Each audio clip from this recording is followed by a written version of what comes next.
بسم اللہ الرحمن الرحیم۔ السلام علیکم۔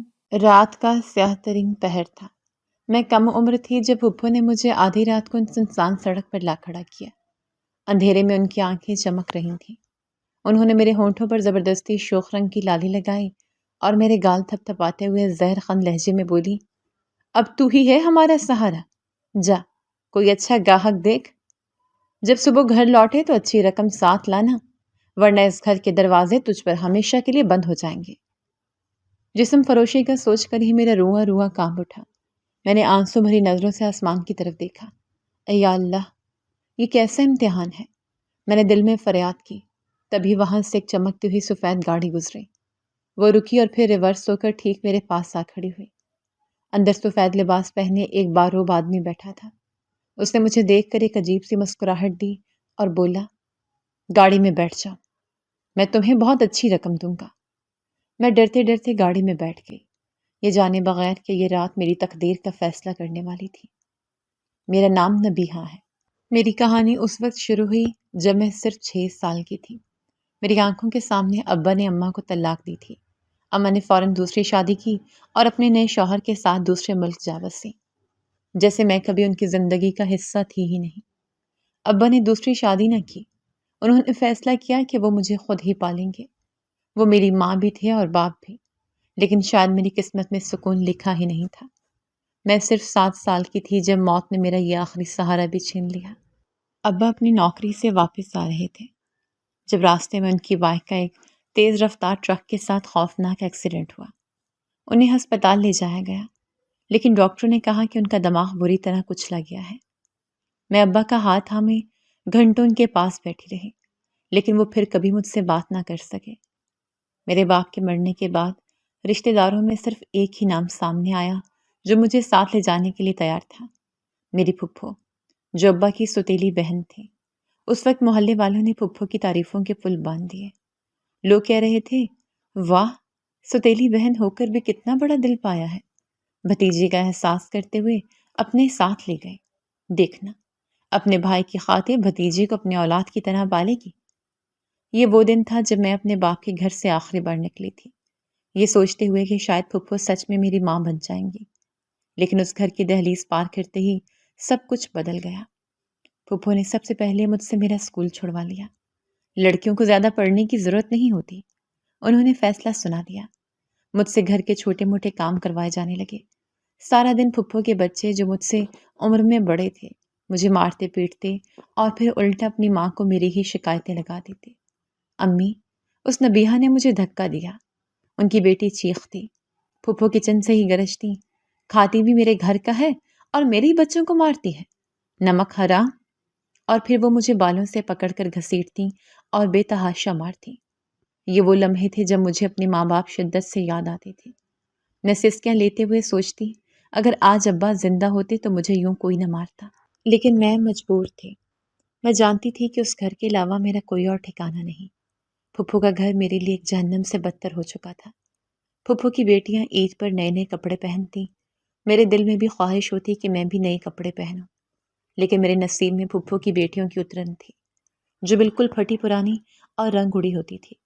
یہ دیکھو، ان کی ایک بیٹی دوسری سے کہتی، یہ میرا وہ سوٹ ہے جو مجھے بالکل پسند نہیں تھا، پھر بھی میں نے اسے پہنا، اور اب یہ منحوس پہنے گی۔ اور پھر وہ دونوں کہہ کے لگاتے، کوئی عید ہوتی یا شب برات، میرے لیے ان کے پرانے سوٹ ہی ہوتے تھے، لیکن پھپھو کی منافقت تب عروج پر ہوتی جب محلے سے کوئی عورت ملنے آ جاتی۔ ارے بہن، تم نے تو ماشاءاللہ نبیہا کو کتنا اچھا رکھا ہے، کوئی پڑوسن کہتی۔ پھپھو فوراً دکھاوے کے آنسو بہاتی، میں تو اپنی بھتیجی کو بالکل اپنی بیٹیوں جیسی رکھتی ہوں، پوچھ سکتی ہیں آپ اس سے، منہ پر اف تک نہیں کہا آج تک اسے۔ اکثر لوگ کہتے، بہن تم اسے پڑھاتی لکھاتی کیوں نہیں، یہ بھی تو کم عمر ہے، تو وہ فوراً جواب دیتی، کیا کروں بہن، اس کا ذہن بہت گندا ہے، بالکل اپنی ماں کی طرح، پڑھائی میں بالکل بھی دل نہیں لگتا اس کا۔ میں نے کہا چلو گھر داری ہی سیکھ لے، کل کلاں کو اپنے گھر بھی جانا ہے۔ پھپھو کی یہ چال بازیاں اور جھوٹ دیکھ کر میں حیران ہوتی تھی، لیکن خاموش رہنے کے سوا میرے پاس کوئی چارہ نہ تھا۔ وقت کسی کے لیے نہیں رکتا۔ میں پھپھو کے گھر میں ظلم سہتے سہتے جب جوان ہوئی، مجھے احساس ہی نہیں ہوا اس دوران پھپھو کی دونوں بڑی بیٹیوں کی شادیاں ہو گئیں۔ پھر ایک دن پھپھو نے اعلان کیا، ہم یہ محلہ چھوڑ رہے ہیں۔ میں نے ڈرتے ڈرتے پوچھا، پھپھو ہم کہاں جا رہے ہیں؟ جہاں بھی جائیں تجھے روٹی تو مل جائے گی نا؟ وہ کڑپ کر بولی، تیرے پھپھا کا کاروبار اس شہر میں ٹھیک نہیں چل رہا، ہم دوسرے شہر جا رہے ہیں، اپنا سامان باندھ لے۔ میرا کیا سامان تھا؟ وہی 2 جوڑے پھٹے پرانے کپڑے۔ میں خاموشی سے انہیں ایک گٹھڑی میں باندھ کر ان کے ساتھ چل پڑی۔ پھپھو، پھپھا، ان کا چھوٹا بیٹا اور میں، ہم چاروں ایک نئی زندگی شروع کرنے دوسرے شہر چلے گئے۔ اس نئے شہر میں آ کر میں نے ایک عجیب تبدیلی محسوس کی۔ پھپھو کا سلوک میرے ساتھ کچھ بہتر ہو گیا تھا، شاید اس لیے کہ یہاں کوئی انہیں بیٹیوں جیسا رکھنے کا طعنہ دینے والا نہیں تھا، یا شاید وہ سچ میں بدل گئی تھی۔ میں خوش تھی کہ شاید اب میری زندگی جہنم سے نکل آئے گی، لیکن میری یہ خوشی عارضی تھی۔ اس گھر میں ایک نئی مصیبت میرا انتظار کر رہی تھی، اور وہ تھے میرے پھپھا۔ پہلے وہ مجھ سے زیادہ بات نہیں کرتے تھے، لیکن اب ان کی نظروں میں ایک عجیب سی ہوس ہوتی تھی۔ جب بھی میں انہیں کھانا دینے جاتی یا چائے کا کپ تھماتی، وہ مجھے عجیب گندی نظروں سے گھورتے تھے۔ ان کی نظریں میرے جسم پر کسی کیڑے کی طرح رینگتی محسوس ہوتی۔ چائے رکھ دو اور جاؤ، پھپھو کچن سے ہی چیختی۔ میں جلدی سے کپ رکھتی اور وہاں سے بھاگ جاتی۔ میرا دل خوف سے دھڑک رہا ہوتا تھا۔ میں یہ بات پھپھو سے کیسے کہتی؟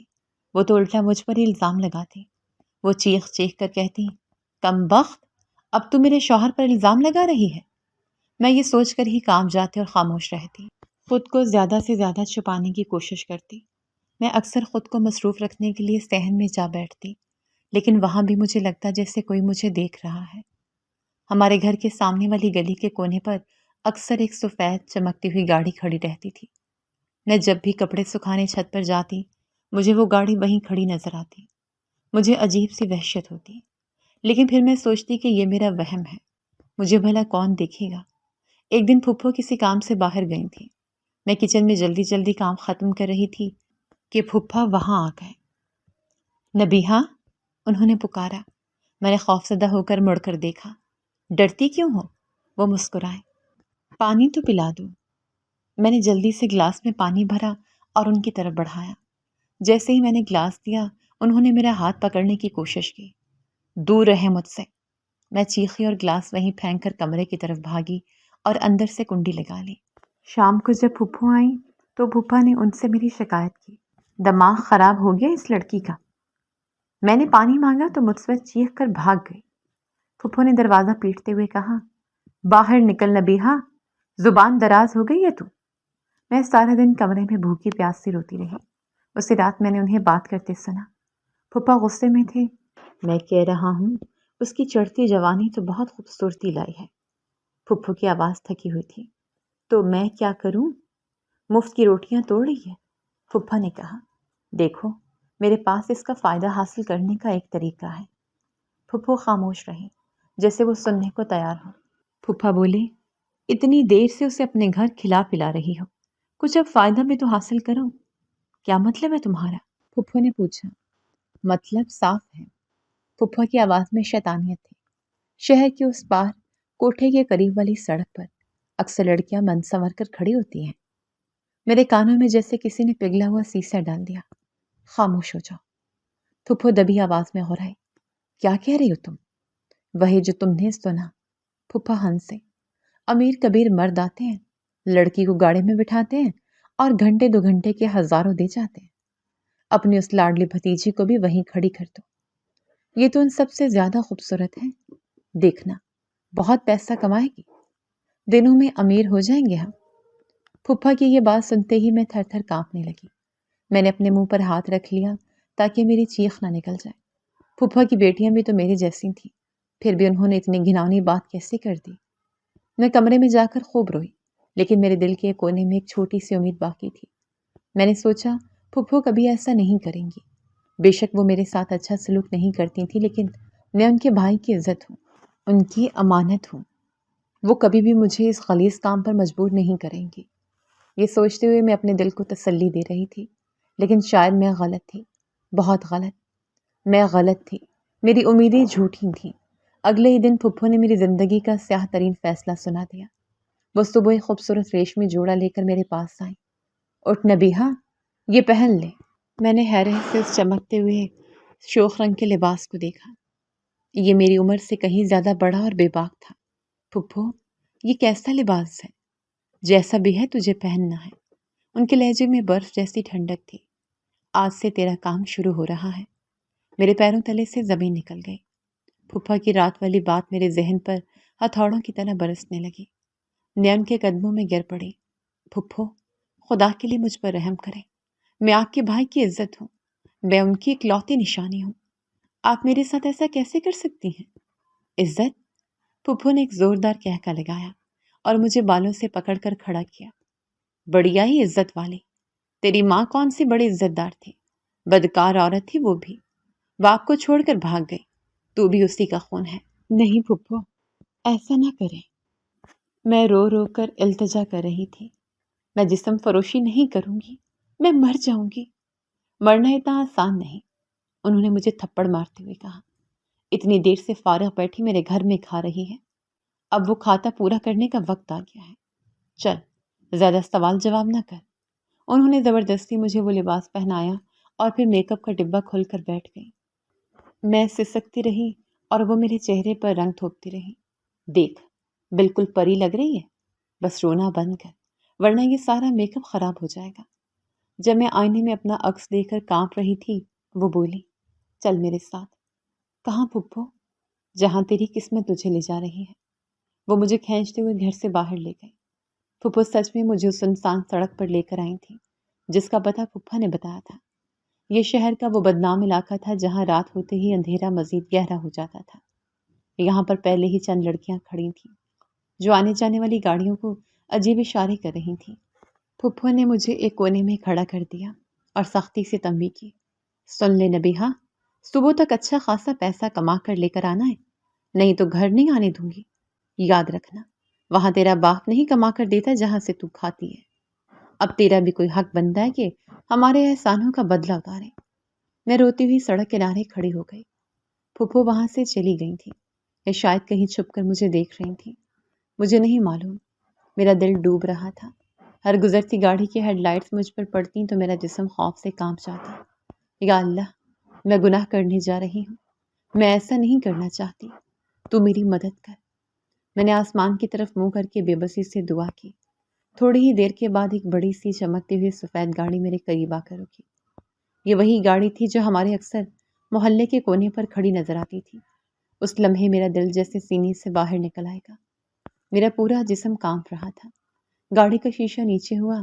اندر سفید لباس میں ملبوس وہی آدمی بیٹھا تھا جس کا ذکر پھپھا کر رہے تھے، لیکن اس کا چہرہ باروب ہونے کے ساتھ ساتھ پرسکون بھی تھا۔ اس لمحے میں نے آنکھیں میچ لیں جیسے میں حقیقت سے فرار چاہتی ہوں۔ تھوڑی ہی دیر کے بعد گاڑی میں بیٹھے شخص نے اپنا گلا کھنکارا اور ایک بھاری آواز میں بولا، آ جاؤ، بیٹھو گاڑی میں، اچھی رقم دوں گا۔ میرا دل ایک دفعہ پھر سے بے ترتیب دھڑکا۔ سمجھ نہیں آ رہی تھی کہ کیا کروں۔ اس وقت مجھے اپنے بچاؤ کا کوئی راستہ نظر نہیں آ رہا تھا۔ ایک طرف یہ گہری کھائی تھی اور دوسری طرف پھپھو کی دھمکیاں بار بار میرے کانوں میں گونج رہی تھیں۔ اگر پیسے لے کر نہ آئی تو گھر مت آنا۔ میں نے کانپتے ہاتھوں سے گاڑی کا دروازہ کھولا اور خاموشی کے ساتھ اس آدمی کے ساتھ والی سیٹ پر بیٹھ گئی۔ گاڑی شہر کے روشن سڑکوں سے نکل کر ایک اندھیرے شاہراہ پر رواں دواں تھی۔ باہر کی دنیا جتنی تیز رفتار تھی، میرے اندر کا اندھیرا اتنا ہی گہرا ہو چکا تھا۔ ایسا لگ رہا تھا جیسے میرے جسم سے روح ہی نکل چکی ہو۔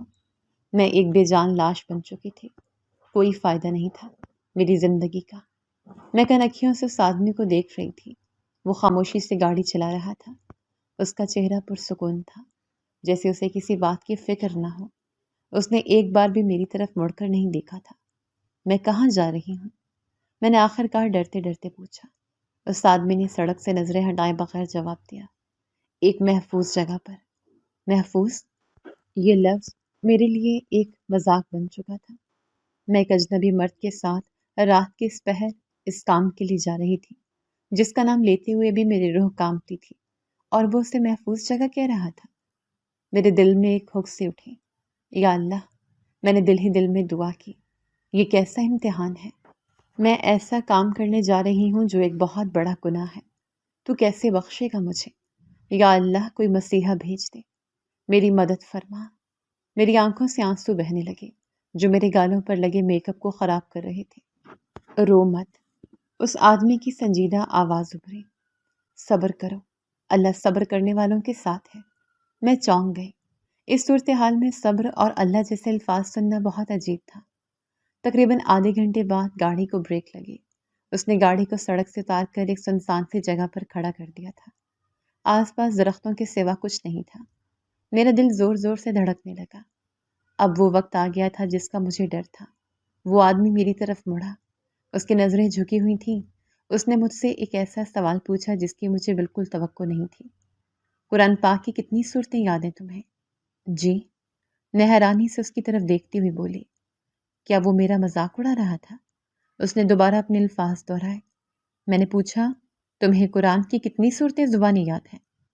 مجھے یاد آیا، مجھے تو صرف قرآن پاک کی وہی چھوٹی صورتیں یاد تھیں جو میرے بابا نے مجھے اپنی زندگی میں بچپن میں یاد کروائی تھیں جب میں 7 سال کی تھی۔ میں نے ڈرتے ڈرتے اسے بتا دیا۔ ٹھیک ہے، وہ بولا، چلو میں تمہیں ایک ذکر بتاتا ہوں۔ وہ ذکر کرو بیٹھ کے۔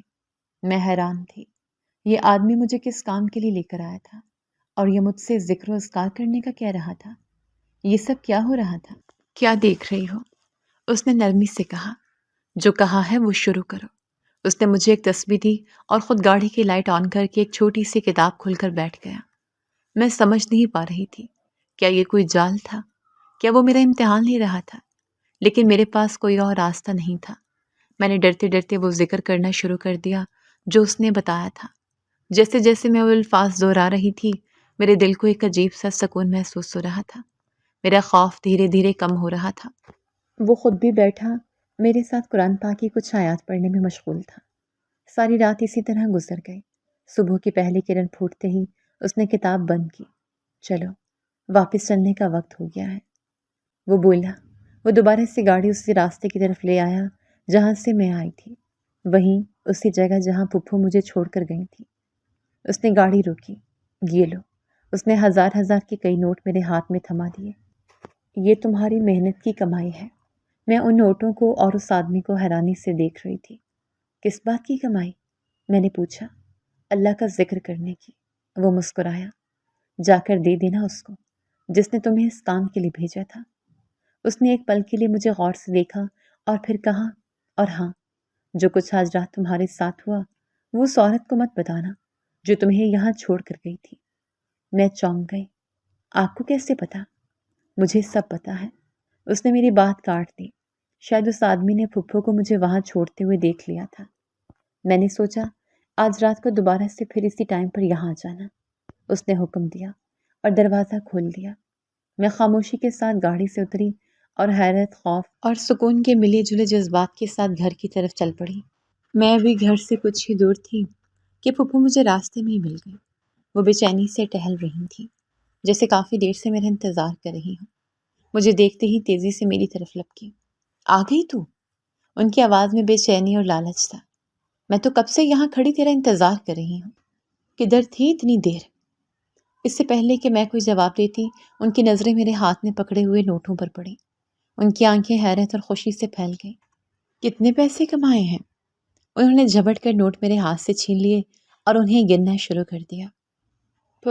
پھپھو، یہ میں کچھ کہنا چاہتی تھی لیکن الفاظ میرے گلے میں ہی اٹک گئے۔ شاباش! پھپھو کا چہرہ کھل اٹھا۔ مجھے تم سے یہی امید تھی۔ دیکھ، اب تم میرے گھر عزت سے رہ سکتی ہو۔ انہوں نے نوٹوں کو اپنے دوپٹے سے باندھتے ہوئے پوچھا۔ کیا وہ آدمی خوش ہوا تم سے؟ میں نے اس پراسرار آدمی کی ہدایت یاد کرتے ہوئے لرزتے ہوئے اس بات میں سر ہلا دیا۔ جی پھپھو۔ اور کیا کہا اس نے؟ پھپھو نے مزید کریدا۔ اس نے کہا ہے کہ آج رات دوبارہ اسی وقت آنے کا بولا ہے۔ میں نے جھوٹ بولتے ہوئے نظریں جھکا لیں۔ بہت خوب، پھپھو نے خوشی سے تالی بجائی۔ تو ٹھیک ہے، چلی جانا، کوئی بات نہیں۔